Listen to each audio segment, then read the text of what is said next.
Hai guys, ketemu lagi dengan aku Rizka. Kali ini aku akan menjawab pertanyaan yang masuk ke dalam YouTube channel aku. Jadi ini adalah sesi Q&A. Anda bertanya dan saya menjawab. Pertanyaan ini diajukan oleh Kak Martua Asido Proditus. Mohon maaf kalau misalkan saya salah melafalkan nama. Pertanyaan ini adalah seputar open sama dengan low. Nah, pertanyaannya adalah, masih bingung dengan open sama dengan low. Harga open low itu harus samakah dengan harga penutupan hari sebelumnya? Kalau penutupan kemarin 200 dan hari ini open dan low-nya di 204, apakah itu sesuai dengan rumus yang dijelaskan oleh Pak Fir? Nah, oke, kita langsung aja ke jawabannya ya. Oke, jawaban yang pertama adalah apakah harga open low itu harus sama dengan previous close yang kemarin? Jawabannya adalah nggak mesti sama. Boleh sebaiknya sama, tetapi bisa juga lebih kecil dari harga previous yang kemarin. Nah, itu kita sebut sebagai gap down. Lalu bagaimana kalau misalkan harganya lebih tinggi dari previous close yang kemarin? Nah, itu kita sebut sebagai gap up. Nggak ada salahnya juga kita masuk ke dalam open low yang ada gap up. Tapi ada plus minusnya ketika kita masuk di saham yang ada gap up dan juga masuk di saham yang ada gap down. Kalau dari contoh kondisi yang dicontohkan oleh Pak Martua tadi, previous close 200, kemudian di pagi hari open dan low-nya 204. Apakah ini sesuai dengan rumus open low Pak Fir? Nah, ini juga termasuk sama dengan rumus yang dikatakan oleh Pak Fir. Hanya saja kondisi ini itu ada gap up-nya di pagi hari. Kenapa saya bilang sebaiknya cari yang harganya itu sama dengan previous close? Karena gampangnya itu, gap itu adalah hutang. Nah, hutang itu kan harus dibayar. Kalau misalkan ada gap down, berarti kan ada hutang di atas, ada ruang kosong yang harus dibayar.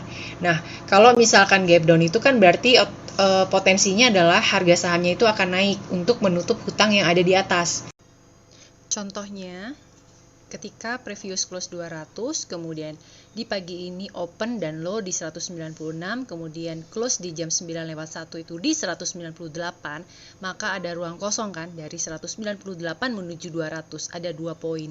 Nah, 2 poin inilah yang kita sebut sebagai utang. Ada potensi saham itu untuk naik dulu sebelum melanjutkan perjalanannya. Kemudian kebalikannya dengan gap up. Untuk saham yang gap up, itu kan ada ruang, ada lonjakan harga di bawah kan. Jadi dari 200 ke 204 itu kan ada ruang kosong di bawah harga pembukaan. Nah, itu kita sebut utangnya itu ada di bawah. Kalau yang namanya gap itu adalah hutang, nah berarti kan ada potensi untuk suatu saat harga itu akan turun ke bawah. Apakah di hari itu atau mungkin beberapa hari setelah candle itu terbentuk. Nah, jadinya ada beberapa orang yang ingin aman untuk kita trading open sama dengan low di pagi hari, sebaiknya cari aja yang harga previousnya itu sama dengan harga pembukaan hari ini. Supaya apa? Supaya nggak ada potensi saham itu turun ke bawah untuk menutup ruang gapnya tersebut. Tetapi ada juga yang memanfaatkan momen gap up itu sebagai adanya sebuah power. Jadi kayak ada sebuah kekuatan, apalagi didukung oleh volume. Nah, biasanya adanya gap up itu menandakan bahwa ada antusias dari para pembeli untuk melakukan HK di pagi hari. Kemudian kalau didukung dengan volume yang cukup signifikan, nah itu boleh teman-teman perhatikan, boleh ikut nimbrung. Biasanya saham-saham yang kayak gitu tuh calon-calon ARA, tapi nggak semua ya. Nah, jadi kembali lagi ke settingan trading dari teman-teman. Kalau teman-teman pengen aman, ya sebaiknya cari yang open sama dengan low-nya itu sama dengan harga previous kemarin.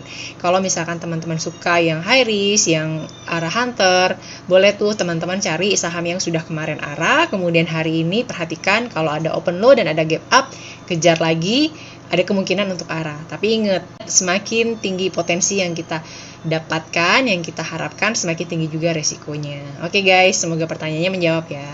Thanks for watching. See you in the next video. Bye.